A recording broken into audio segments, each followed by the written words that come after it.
Tonight, our story is called The Dog Who Ran Away from Home. Before we begin, give yourself permission to truly rest.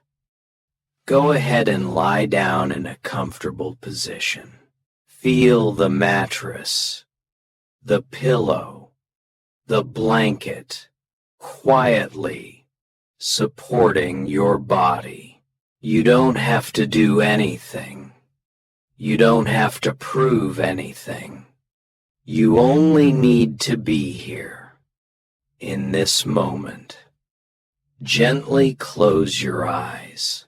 Take a slow, deep breath in, and then exhale softly, all the way out.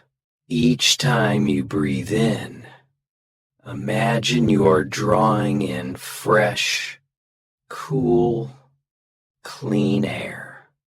Each time you breathe out, imagine all the noise and stress of the day slowly melting away. Now, bring your attention to your forehead.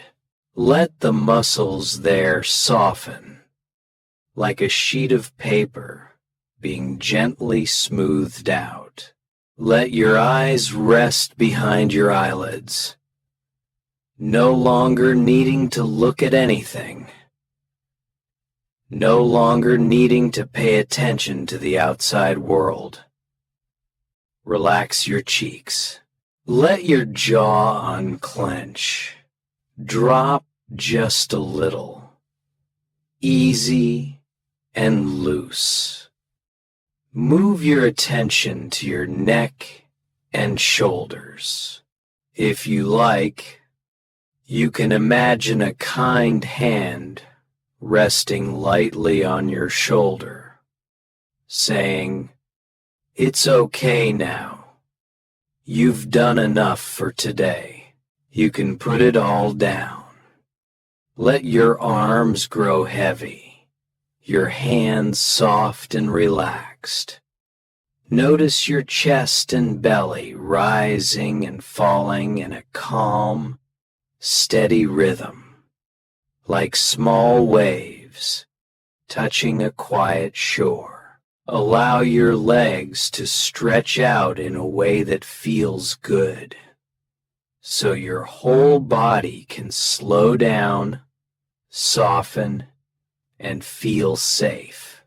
You don't have to chase any thoughts away. If a thought appears, just let it drift by like a little cloud moving across the sky. You're simply here, listening to a story. In just a moment, step into the gentle journey of a little dog who thought he had lost his purpose and then discovered he was loved far more deeply than he knew. Let your heart open just a little, like a window letting in the cool night air. And now, let's begin. And now a story of the dog who ran away from home. In a quiet state somewhere in the United States, there was a small house with a white wooden fence and a soft green garden. Roses grew along the path, their fragrance light in the morning sun. In that house lived an elderly gentleman and his beloved brown dog. The dog's fur was soft and warm, his eyes bright, and his tail always wagging with joy. Every morning, as the first rays of sunlight slipped through the windows, the little dog would wake up and trot around the yard, checking every corner, every step, every gate. That was his job, and he loved it. Whenever someone unfamiliar walked past the fence, the dog would bark a few times, his voice clear and alert, as if to say, "There's someone at the gate, sir." The old man would step outside, smile, and pat the dog's head. "Good job. You're the best guard dog I could ask for." Those simple words felt like a warm hug. The dog felt proud. He felt useful. He felt important. He wasn't just any dog. He was the guardian of this home. At noon, when the old man drank his tea, the dog would lie at his feet, eyes half closed, heart at peace. At night, as the sky darkened, the dog would take one more walk around the yard, sniffing the air, listening carefully. "This is my house," he told himself. "I will protect it well." Then, one day, something changed. A few months earlier, the old man had decided to install a modern security camera system around the house. Cameras appeared at the front gate, along the fence, in the yard, and near the back door. They were sleek and quiet, with little lenses that glinted in the sunlight. The first day they were installed, the dog stood at the bottom of the ladder, looking up, puzzled. He didn't know what these little machines were. He only knew that his owner was very excited, checking the cameras, opening an app on his phone, testing the system again and again. Whenever anyone came near the gate, the camera would sense movement and send an alert to the old man's phone. The phone would buzz, and the old man would glance at the screen before the dog even had time to bark. At first, the dog thought, "Maybe this is something that will help me guard the house even better." But slowly, things started to feel different. One day, the mailman came. In the past, the dog would bark, run to the gate, and the old man would follow, laughing and calling him "my little alarm." But this time, as soon as the mailman approached, the phone vibrated. The old man checked the screen and said, "Ah, it's just the mailman," before the dog had even lifted his head. Another night, there was a faint noise in the backyard. Once, the dog would have been the first to wake, ears perked, body ready. But now, the security system reacted before he did. The phone buzzed. The old man looked at the camera feed, grabbed a flashlight, and stepped outside while the dog followed behind.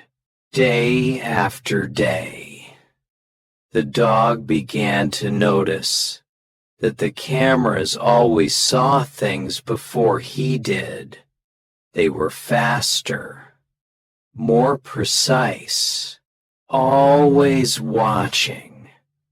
And a quiet question began to grow in his small, loyal heart. If the cameras can see everything, what am I here for? The old man started telling his friends about the new system. He would say proudly, "These cameras are amazing. If anyone suspicious comes close, I know right away." The dog lay under the table, listening. He remembered the times when the old man used to brag about him. "My dog is the best guard dog in the neighborhood." Now, the story had changed. It was all about the cameras, the app, the technology. At night, the dog lay on the floor, eyes open in the dim light. The house was the same. The garden was the same. His owner was the same gentle man. But inside, the dog felt different. Little by little, a painful thought took root. If I'm not the one guarding the house anymore, maybe I don't matter. One morning, the old man had to go out early. He glanced at the camera monitor, saw everything was calm, and left the house with a relaxed smile. The dog watched him close the gate. When the street was quiet again, the little dog walked to a narrow gap under the fence. He looked back at the house, the windows, the door, the garden that had been his world. Then he lowered his head and slipped under the fence, stepping out onto the road. The air outside smelled of dust, wild grass, and something else. Freedom mixed with sadness. He didn't run. He just walked, slowly, step by step. With every step, he told himself, "The cameras will protect him now. He'll be okay without me." When the old man came home and couldn't find the dog, panic rose in his chest. He called out the dog's name over and over, searched every corner of the yard, every room in the house. He checked the camera recordings and saw the scene. His dog squeezing under the fence and walking away, tail low. The old man's heart broke. He left. He really left. He didn't hesitate. He called the police and reported his dog missing. To some, it might have seemed strange to mobilize a whole team over a dog. But to the old man, this dog was not just a pet. He was family. Soon, officers across the state were alerted. They put up posters, asked neighbors, drove through town and countryside, searching. News spread quickly. An old man had asked the entire state's police force to help him find his lost dog. People who heard the story felt a mixture of sadness and tenderness. A few days later, on a quiet country road far from the city, an officer saw a brown dog sitting under a tree by a field. The dog looked small against the wide sky, his eyes distant, as if he were somewhere far inside his own thoughts. The officer walked over and knelt beside him. "Hey there, buddy," he said gently. "Are you the dog everyone's been looking for?" The dog looked up, surprised, then lowered his eyes again. "I might be," he answered softly in his own way. The chief of police, who had been leading the search, soon arrived. He sat down on the grass in front of the dog, his voice calm and kind, like someone speaking to a child who couldn't sleep. "Tell me," the chief asked gently, "were you kidnapped, or did you get lost?" The dog hesitated, then answered quietly, "No, I ran away." The chief blinked in surprise. "Ran away? Do you know how worried your owner is? He has the entire police force looking for you." Hearing that, the dog's eyes filled with tears. Inside, he still loved his owner more than anything, but the hurt in his heart was still there. The chief spoke softly. "So why did you leave? Did your owner stop loving you?" The dog shook his head. "No, he loves me very much. That's why he helped me do my job. Maybe too much." The chief tilted his head.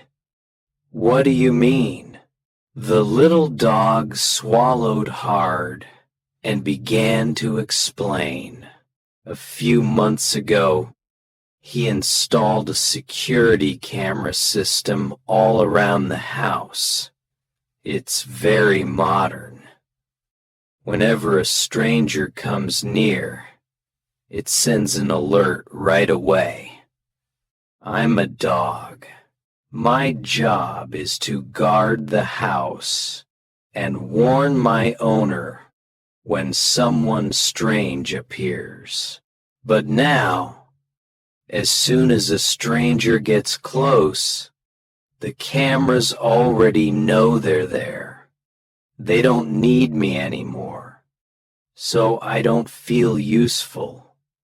I don't feel like I have any value left. No matter how much he loves me, I just can't stay and feel that useless. So I left. Please, don't take me back. Even if I go home, I think he'll end up leaving again." The chief was quiet for a long moment. The wind moved softly through the grass, the sky above, wide and gentle. Then the chief smiled, eyes warm, and said in a low, soothing voice, "My friend, I think you've misunderstood something very important." He continued, steady and kind. "You believe your value comes only from guarding the house, but to your owner, you are so much more than a security system. You are the sound of paws in the yard in the morning. You are the pair of eyes that greet him when he wakes up. You are the tail that wags when he comes home. You are the warm weight at his feet when he drinks tea, the quiet company when he feels lonely, The chief shook his head gently. A camera can see a stranger, but a camera can't run to the door to welcome him. A camera can't lay its head on his knee when he's sad. A camera can't listen when he talks to it late at night because there is no one else to talk to.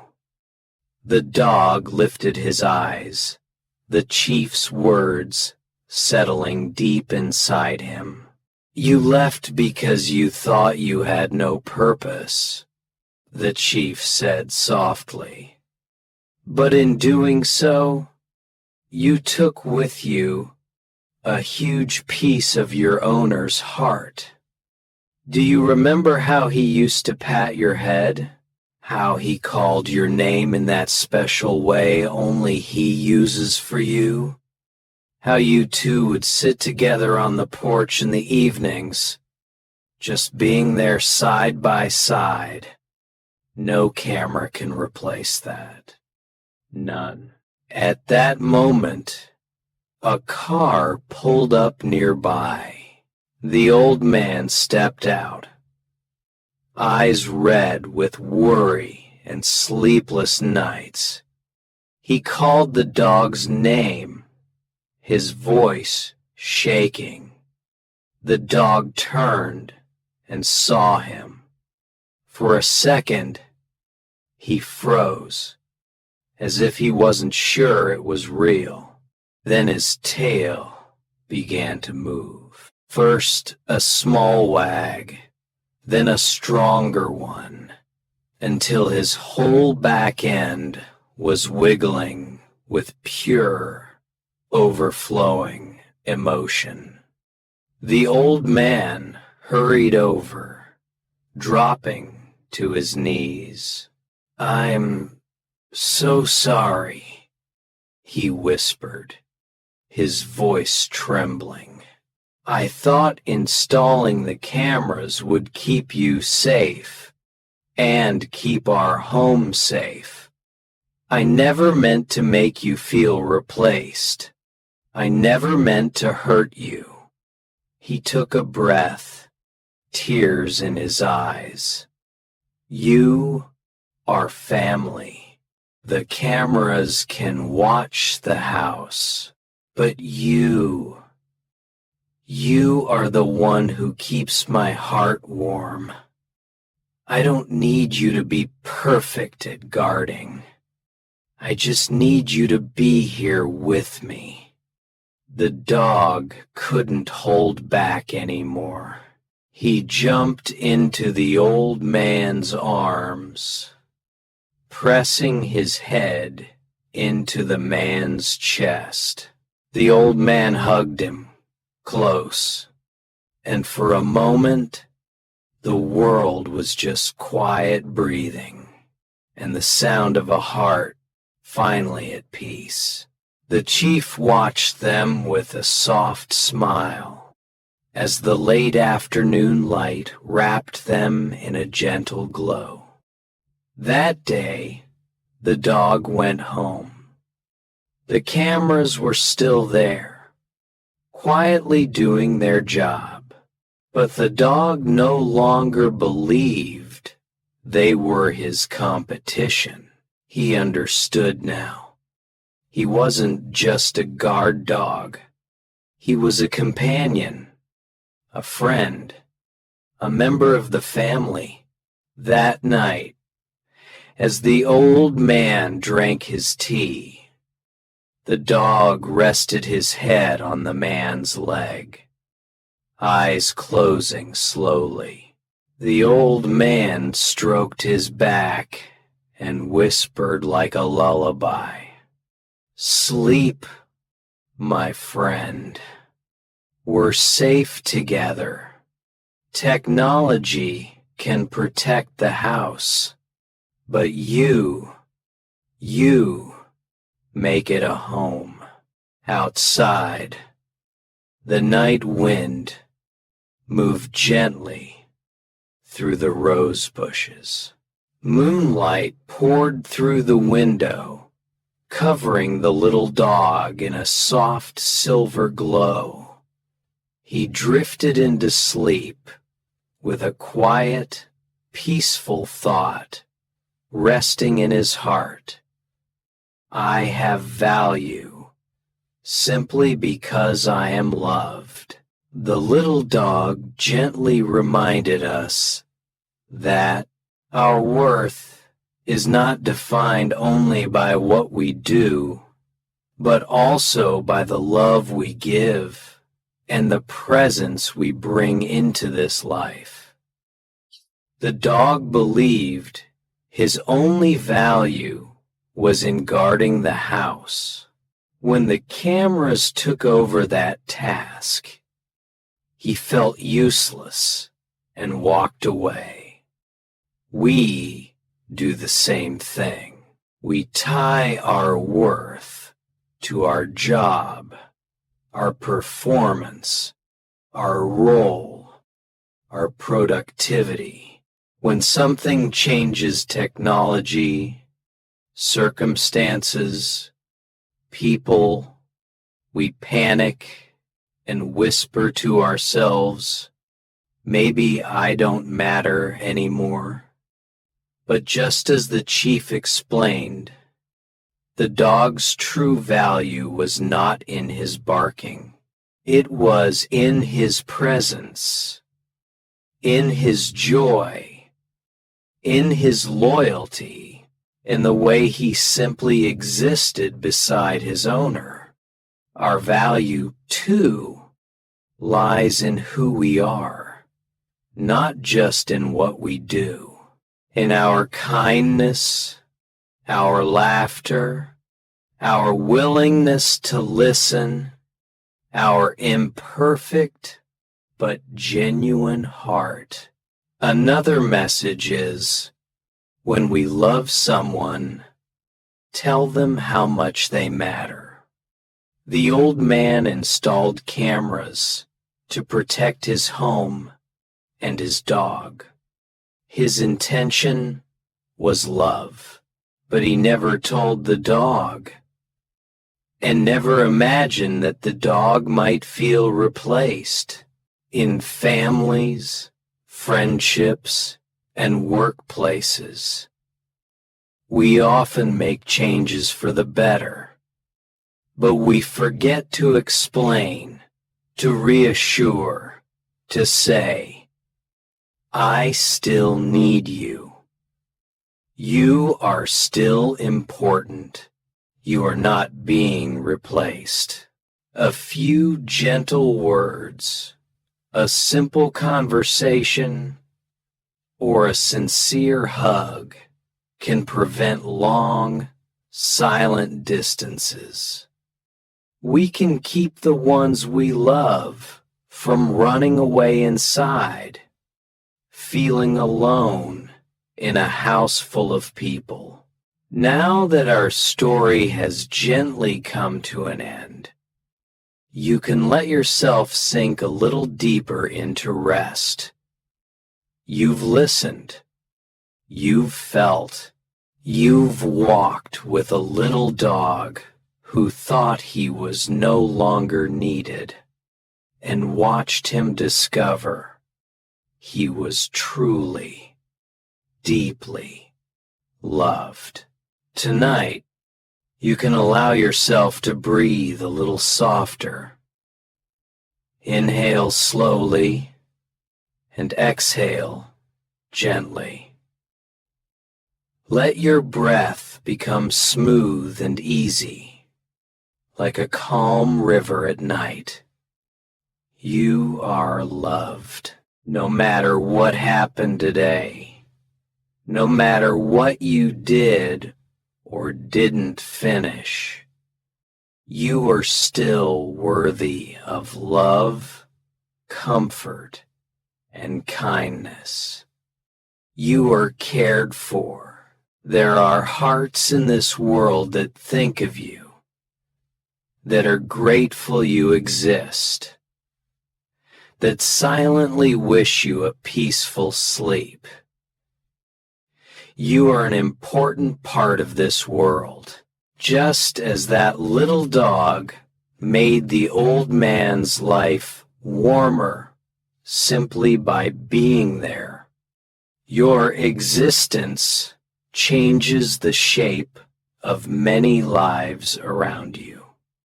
No one else can take your place as you. You are safe. Tonight, you can let your body soften into the bed beneath you. You can imagine yourself wrapped in a soft, warm blanket of light, gentle, and protective. Let it surround you like a quiet cocoon of safety where nothing needs to be done, nothing needs to be fixed. Any worries that are still lingering can wait outside the door for now. You don't have to solve anything in this moment. You don't have to carry everything alone. Let your shoulders drop. Let your hands lie open and relaxed. Let your thoughts slow down, like the last few leaves, drifting to the ground at the end of the day. Sleep in peace. Sleep in the knowledge that you are loved, that you are noticed, that you matter. Let each heartbeat remind you softly, you are safe, you are loved, you can rest now. And as you drift further into sleep gently, slowly, quietly, may your dreams be soft, your mind be calm, and your heart feel held, just as the little dog was finally held again in his owner's arms. You may let go now. The night is here to take care of you. You can simply sleep. Thank you for allowing me to guide you into this peaceful, beautiful, warm night's sleep. Thank you. I love you. Thank you. I love you. Thank you. I love you.